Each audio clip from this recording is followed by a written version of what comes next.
কার্তিক ঠাকুরের বিশেষ কৃপা পেতে কার্তিক পুজোর দিন এই বিশেষ নিয়মগুলি অবশ্যই পালন করুন। কার্তিক পুজোর দিন সকালবেলা অবশ্যই তুলসী গাছের পূজা করুন এবং সন্ধ্যাবেলায় তুলসী মঞ্চে ঘিয়ের প্রদীপ জ্বালান।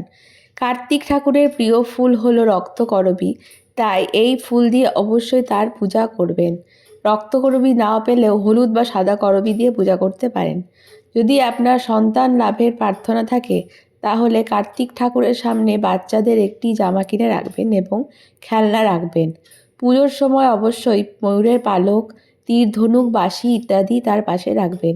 ঠাকুরের সামনে রাখা ময়ূর পালক পুজো হয়ে গেলে আপনার সন্তানের বিদ্যার স্থানে রেখে দিন, তাতে আপনার সন্তান পড়াশোনায় বিশেষ মনোযোগী হবেন।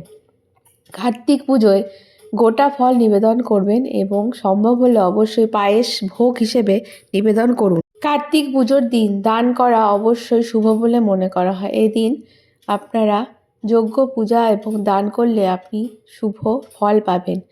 কার্তিক পুজোর দিন কাঁসার পাত্র, মধু, তেল, পচা বাসি ইত্যাদি বর্জনীয় জিনিস ত্যাগ করুন। যাদের মাঙ্গলিক দোষ আছে এবং যারা দীর্ঘদিন মঙ্গলের কুপ্রভাবের জন্য বিভিন্ন রকমের সমস্যায় পড়ছেন, তারা কার্তিক পুজো অবশ্যই করবেন। তাতে আপনারা মাঙ্গলিক দোষ থেকে কিছুটা মুক্ত হতে পারবেন। তার সাথে সাথে জীবনে আরও বলশালী এবং যশস্বী হবেন। কার্তিক পুজোর দিন, কার্তিক মাসের সংক্রান্তিতে বন্ধা মহিলারা যারা দীর্ঘদিন ধরে এই নিজের পুত্র সন্তানের কামনা করছেন, তারা অবশ্যই উপবাস করে কার্তিক পুজোর উপোস পালন করুন। কার্তিক ঠাকুরকে বলা হয় মঙ্গলের কারক, তাই কার্তিক ঠাকুরকে আরাধনা করলে মঙ্গলের অশুভ প্রভাব দূর হয়।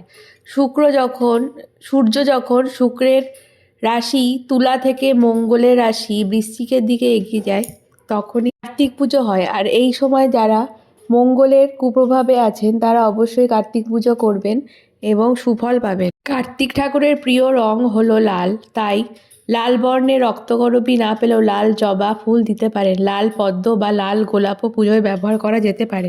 কার্তিক পুজোর প্রসাদ অবশ্যই বাড়ির বাচ্চাদের হাতে প্রথম দেবেন, তাহলে বিশেষ পুণ্য লাভ করতে পারবেন। কার্তিক ঠাকুরের পুজো করার সময় স্বামী স্ত্রী উভয়ই যেন একইভাবে পুজোয় অংশগ্রহণ করে। তাদের দুজনকে একসঙ্গে উপবাস করে তারপর পূজায় ভক্তি ভরে বসতে হবে।